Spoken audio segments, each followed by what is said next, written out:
Hello મિત્રો, સ્વાગત છે તમારું આપણી યુટ્યુબ ચેનલ ગુજરાત એક્ઝામ ગુરુમાં. તો આજે તમારા માટે એક જોરદાર ભરતી લઈને આવ્યો છું. ઇન્ડિયન કોસ્ટ ગાર્ડ ભરતી છે આની અંદર.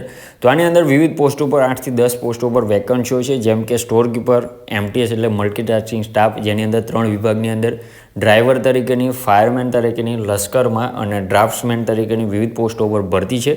જેની અંદર લાયકાતની વાત કરીએ મિત્રો તો માત્ર ને માત્ર 10 પાસ અને 12 પાસ ઉપર તમારી આ ભરતી થવાની છે. અને પગારની વાત કરીએ તો 18,000થી સ્ટાર્ટિંગ થાય છે અને 81,100 સુધી તમારો આની અંદર પગાર રહેવાનો છે. તો છેલ્લી તારીખ ખૂબ જ નજીક છે. ઓફલાઈન તમારી આ ભરતી છે. આ વિડીયોની અંદર સંપૂર્ણ માહિતી આપણે મેળવી લેવાની છે કે કઈ કઈ પોસ્ટો પર વેકન્સીઓ છે, કેટલી વેકન્સીઓ છે, તેના માટે તમને દરેક પોસ્ટ માટે સેલેરી શું આપવામાં આવશે અને તમારું સિલેક્શન પ્રોસેસ કઈ રીતના છે એ સંપૂર્ણ માહિતી તમને આ વિડીયોની અંદર મળી રહેવાની છે. કાયમી તમારી આ ભરતી રહેવાની છે, એટલે કોઈ પણ જાતને કરાર આધારિત નથી. કાયમી આ તમારી ભરતી છે. તો આવી જ ભરતીની માહિતી તમને સૌથી પહેલાં મળતી રહે તે માટે આપણે વોટ્સએપ અને ટેલિગ્રામ ગ્રુપમાં અવશ્યથી જોડાઈ જજો, જેની લિંક આપણે વિડીયોના ડિસ્ક્રિપ્શનમાં આપેલી છે મિત્રો. તો વધુ ટાઈમ તમારો નહીં લો, ફટાફટથી ચાલુ કરી દે આજનો આપણો વિડીયો. પહેલાં આપણે ઓવરવ્યૂ લઈ લઈએ, ત્યારબાદ આપણે સ્ટેપ બાય સ્ટેપ સંપૂર્ણ માહિતી જાણી લઈશું મિત્રો. તો સૌથી પહેલાં ઓર્ગેનાઇઝેશન એટલે કે ભરતી સંસ્થા વિશે વાત કરી લઈએ મિત્રો. તો ઇન્ડિયન કોસ્ટ ગાર્ડ એટલે કે ઇન્ડિયન આઈસીજીની આ ભરતી રહેવાની છે. અને પોસ્ટની વાત કરીએ તો ઘણી બધી પોસ્ટો 8 થી 10 પોસ્ટો પર વેકન્સીઓ છે અને કેટલી વેકન્સીઓ છે એ પણ આ વિડીયોમાં જણાવી દઈશ. અને એના માટે તમને સેલેરી શું ચૂકવવામાં આવશે જે અન્ય પોસ્ટ ઉપર એ પણ તમને આની અંદર જણાવી દેવાનું છું. મોડ ઓફ એપ્લાયની વાત કરી લઈએ તો ઓફલાઈન ફોર્મ ભરવાનું છે. સિલેક્શન પ્રોસેસ તમને આખું સમજાવી દેવાનું છે આ વિડીયોમાં. ઓફલાઈન છે એટલે તમારે માત્ર તમારી અરજી મોકલવાની રહેશે, એની સાથે કયા ડોક્યુમેન્ટ મોકલવાના રહેશે, અરજી ક્યાં મોકલવાની રહેશે એ સંપૂર્ણ માહિતી તમને આ વિડીયોની અંદર મળી જવાની છે. જોબ લોકેશનની વાત કરીએ મિત્રો તો ઓલ ઓવર ઇન્ડિયાની આ વેકન્સી રહેવાની છે, એટલે તમે ઇન્ડિયાના કોઈ પણ ખૂણે જોબ લાગી શકે છે. સેલરીની વાત કરીએ મિત્રો તો 18,000 થી 81,100 તમારી આની અંદર સેલેરી રહેવાની છે. વાત કરીએ પોસ્ટ વિશે તો પહેલી આપણી પોસ્ટ છે સ્ટોર કીપર તરીકેની, જેની અંદર માત્ર 12 પાસ માગેલું છે. અને અંદર સેલેરીની વાત કરીએ તો 19,900 તમને આની અંદર સેલેરી મળી રહેવાની છે. ત્યારબાદ છે એન્જિન ડ્રાઈવર તરીકેની પોસ્ટ, જેની અંદર પણ 12 પાસ માગેલું છે. અને સેલેરીની વાત કરીએ મિત્રો તો 25,500 તમને આની અંદર સેલેરી મળી રહેવાની છે. ત્યારબાદ છે ડ્રાફ્ટ્સમેન તરીકેની પોસ્ટ, જેની અંદર તમે ડિપ્લોમા સિવિલ, ઇલેક્ટ્રિકલ અથવા તો મિકેનિકલમાં કરેલું હોવું ફરજિયાત રહેવાનું છે. જેની અંદર સેલેરીની વાત કરીએ મિત્રો તો 25,500 તમને આની અંદર મળી રહેવાની છે.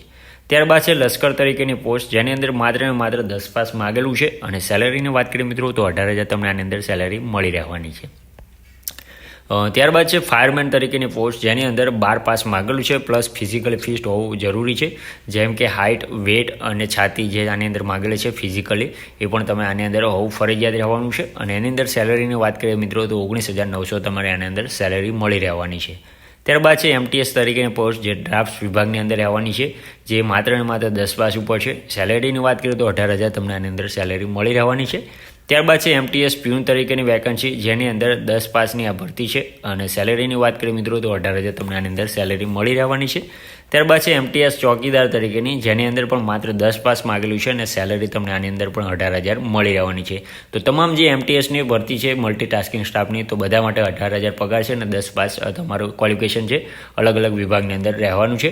એજ લિમિટેશનની વાત કરીએ મિત્રો તો 18 થી 30 વર્ષ તમને આની અંદર એજ લિમિટેશન માગેલું છે. અને ગવર્મેન્ટ નિયમ મુજબ ઓબીસીને 3 વર્ષ અને એસસી એસટીને 5 વર્ષ, તો એ પણ તમને આની અંદર મળી રહેવાનું છે. વેકન્સી ડિટેલ જોઈ લઈએ તો સ્ટોર કીપર, એન્જિન ડ્રાઈવર અને ડ્રાફ્ટ્સમેન માટે એક વેકન્સીઓ ખાલી છે. લશ્કર માટે 4 વેકન્સી, ત્યારબાદ ફાયરમેન માટે 1 વેકન્સી અને બધી જ એમટીએસની જે ભરતી છે ડ્રાફ્ટ, પીઓન અને ચોકીદાર, તો એ બધા માટે એક વેકન્સીઓ ખાલી છે મિત્રો. એપ્લિકેશન ફીની વાત કરીએ, તમે કોઈ પણ કેટેગરીમાંથી આવતા હોય, જનરલ, ઈડબ્લ્યુએસ, એસસી એસટી, તો કોઈ પણ જાતની ફી ભરવાની તમારે અંદર રહેવાની નથી મિત્રો. ફી વગર તમારી આ ભરતી થવાની છે. ઇમ્પોર્ટન્ટ ડેટ્સ જોઈ લઈએ તો નોટિફિકેશન રિલીઝ ક્યારે થયું છે તો 3 ઓક્ટોબર 2025ના રોજ નોટિફિકેશન રિલીઝ થઈ ગયું છે. અને ત્યારથી તમારા ઓફલાઈન ફોર્મ ભરવાના પણ ચાલુ થઈ ગયા છે, અરજી મોકલવાની પણ ચાલુ થઈ ગઈ છે.